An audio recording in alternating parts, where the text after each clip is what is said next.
Yeah, now this is going to be a quick video, going to be in and out, but I just want to address a certain talking point that comes up as it relates to what is Pan-Africanism, right? Many people have different ideas that come to mind when they think of Pan-Africanism.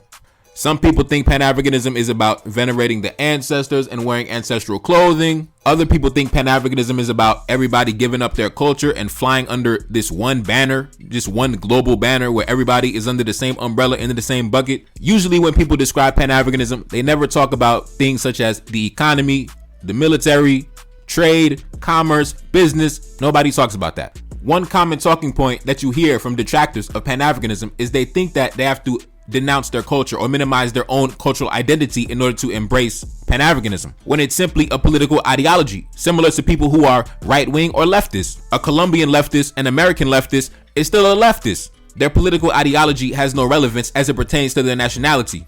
And that's why I never understand why certain people make it seem like if I switch my political ideology towards a Pan-Africanist orientation, they feel like their own cultural identity is being minimized, and that's not the case. And then you got people who like to bring up old beefs from decades ago and centuries ago as a reason why Pan-Africanism will never work.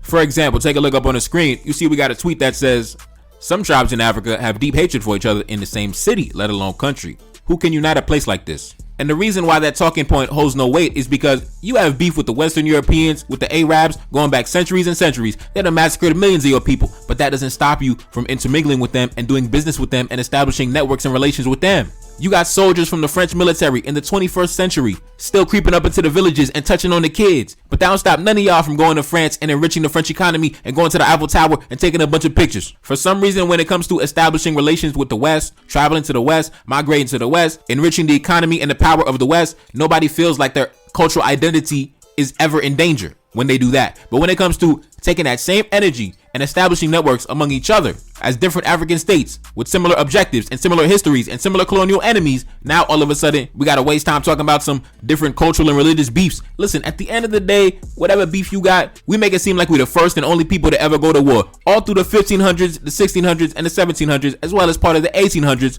the Europeans, including the white Americans, were at each other's throats, going at it, fighting against each other on land and on sea. And in the last century, we had the world wars. They were fighting each other in the sky. And when they cooperate politically and economically in the modern day, they don't got to sacrifice their identity as a Frenchman, as an American, as a Britishman. They still embrace that. They still put that on Front Street. That has no effect on them doing commerce. That has no effect on them strengthening their military. That has no effect on them forming military alliances. That has no effect on them signing defense agreements. So I hate when people make it seem like Pan-Africanism is a fantasy because of some old rival beefs from back in the day. Listen, I guarantee whatever beef you had, the Europeans were going through the same thing. The Asians were going through the same thing. Even the Native Americans were going through the same thing. And even before we met the Europeans, we had already had alliances between kingdoms and different nations. There have always been political, economic, and military alliances throughout Africa going back thousands of years. So we make it seem like this is a foreign concept in the modern day. And I also want to give a shout out to Burkina Faso, Guinea, and Mali, who I believe are trying to form a federation between those three states. As y'all know, I believe those three nations have recently kicked out the French entirely. And notice, when they cooperate together, they don't got to sacrifice their identity as citizens of Burkina Faso, as citizens of Mali, as citizens of Guinea. They still maintain their ancestry, their ethnicity. They're simply seeking to cooperate politically because they understand they have similar colonial enemies, similar circumstances, and are fighting against similar obstacles. Especially, y'all know they got the rebels running all up and down the Sahel. And a large reason why that is happening is because of the assassination of Gaddafi, which was orchestrated by the West. But see, the West in the 21st century is still causing chaos in Africa, but that does not stop us from maintaining those old colonial relationships going back centuries. When it comes to cooperating with the West, nobody feels like their cultural identity is in danger. When it comes to cooperating with the West, nobody brings up old beefs and old battles and old wars, even though we shed gallons of blood fighting against the Europeans. In the modern day, I never hear y'all bring that up. But when it's time to simply cooperate with each other, the same way we cooperate with the West, now all of a sudden, here come the dumb questions. But in summary, you don't have to sacrifice anything to be a Pan-Africanism. In fact, you can only gain by being a Pan-Africanist. It's only a gain. It's never a loss. Because with more of my brothers standing beside me and behind me, I can only become more powerful. I can never become weaker. How could I become weaker when I got more of my brothers standing side by side against these same colonial enemies that we've been fighting against for centuries? And if the French and the British can put their beef to the side after shedding gallons of blood for centuries, and if the Americans and the British can put their beef to the side and cooperate economically and militaristically, if the Americans and the French, who who had beef going back over 200 years ago can put their beef to the side, and you see today they're the best of buddies, they're the best of allies with similar objectives and similar hopes and dreams for the future. Whenever France runs into a roadblock in Africa, trust me, bro, the Americans gonna be running up right behind them. You saw how they came together for the eradication of Gaddafi. In fact, going back to what I said earlier about Burkina Faso, Mali, Guinea coming together, hopefully under a federation, those three nations within the past 2 years have kicked the French out entirely. The French ambassador, the French military, the French media, everything. And immediately after that happened, you know what happened? The American government came with a bill. I forget what the bill was called. It was something about, exactly, take a look up on the screen, the Countering Malign Russian Activities in Africa Act.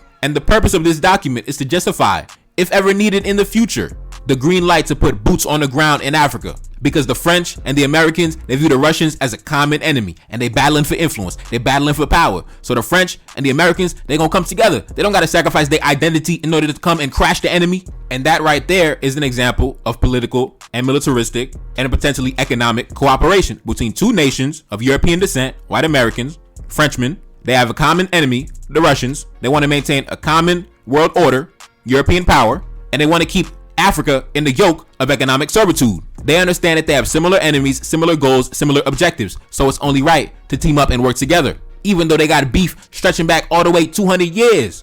During the Haitian Revolution, the United States government sold guns to Toussaint Louverture, and those guns were used to kill Frenchmen. And guess what? Today, the Americans and the French, they best of buddies, man, because they have the intelligence to know, listen, that old beef shit, man, put that to the side. Let's get this money, bro. Fuck all that other shit. Get this money, bro. And that right there is an example of, I guess, macro cooperation on a massive level from nation to nation, state to state. Now I'm going to give a personal interaction between two private citizens of different nations working together on a common objective. Two men of different backgrounds but similar ancestry. Let's talk about it.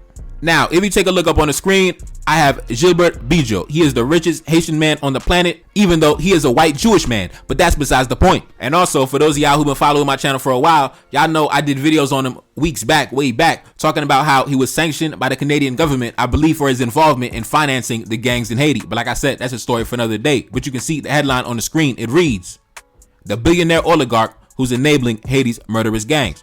Businessman Gilbert Bijou is facing penalties for his alleged involvement with the violence that's engulfed the country during Prime Minister Ariel Henry's corrupt reign. Now, as Haitians, we've been knew how Gilbert Bijou was getting down, but it finally came to the media. It finally came to the light. But anyways, if you take a look up on the screen, we got another headline. It says, "How U.S. lawyers and bankers aided powerful Haitian tycoons and now sanctioned over corruption by Canada." Two wealthy Haitians recently sanctioned by Canada owned or had other links to almost 20 companies and trusts created in some of the world's most secretive tax havens, according to documents from the Pandora Papers. Now, none of that has anything to do with Pan-Africanism. I just wanted to share that information in case I didn't know. You know, I'm just spreading the good word.